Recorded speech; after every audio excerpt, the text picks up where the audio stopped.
Uthenga wanga opita masana ano ku judiciary.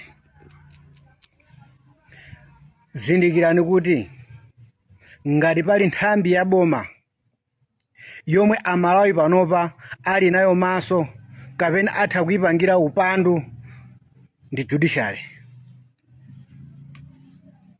Ndi judiciary.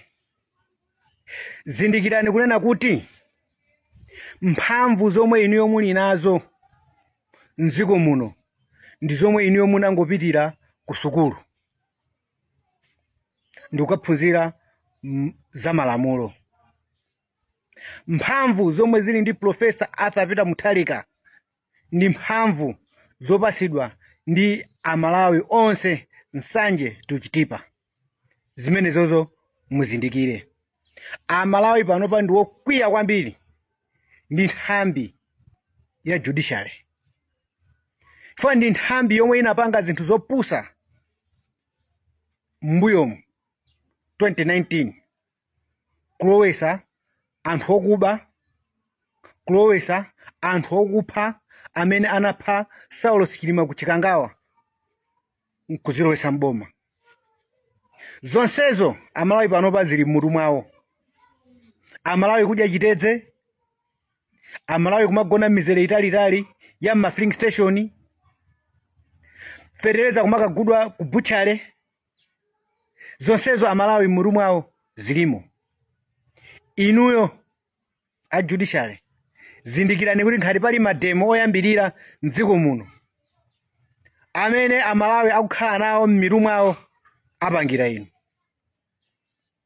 Ndikunena momveka bwino kuti mphamvu zomwe muli nazo inuyo ndi zomwe makolo anu anakupitisani ku sukulu, then ndikupita kukapanga za malamulo, ndikupita kumakagwira ntchito ku khoti, ndikulembedwa ndi boma.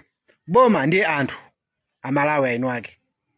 Amalawi pa 16 September 2025 anavotera Profesa Arthur Peter Mutharika kuti aone zinthu zosintha. Inu mutapereka dziko lino kwa ng'ona, anthu okupha, anthu okuba. Lero Jesse Kabwira akubwera poyera ndikumalankhula kunena amamemeza achinyamata, kumamemeza Amalawi Congress Party kuti azipita azikapanga ku khoti kava anthu okuba. Mphamvu zimene zakuzitenga kuti zonsezo amalawi akuyang'ana pa inuyo judiciary. Pompano mdziko muno muyaka moto simpwirikiti zokukakamizani inuyo a judiciary, zokusowesani mtendere inuyo a judiciary kuti mutule pasi maudindo anu. Amalawi mphamvu zimene zali nazo. Amalawi mphamvu zimenezo ayinazo ainu ake amene anasankha Profesa Arthur Peter Mutharika, amene mukumutenga ngati chosoweretsa leroyo, amene mukumpangira upo lero kuti mulandenso boma mwa upandu ngati mene munachitira inuyo 2019. Amalawi zimene sakulola. Galu pamene akudya fupa lake pakapezeka wina omusongoneza kuti akalande fupalo, galu amaluma. Amalawi panopa ali ndi fupa m'manja ndiye Profesa Arthur Peter Mutharika. Ndiye inu mukuyeserera zofunanso kuwalanda fupa limeneli. Akuwukirana Amalawi ngati simukusamala. Amalawi panali ndi upo ofuna kuthana ndi judiciary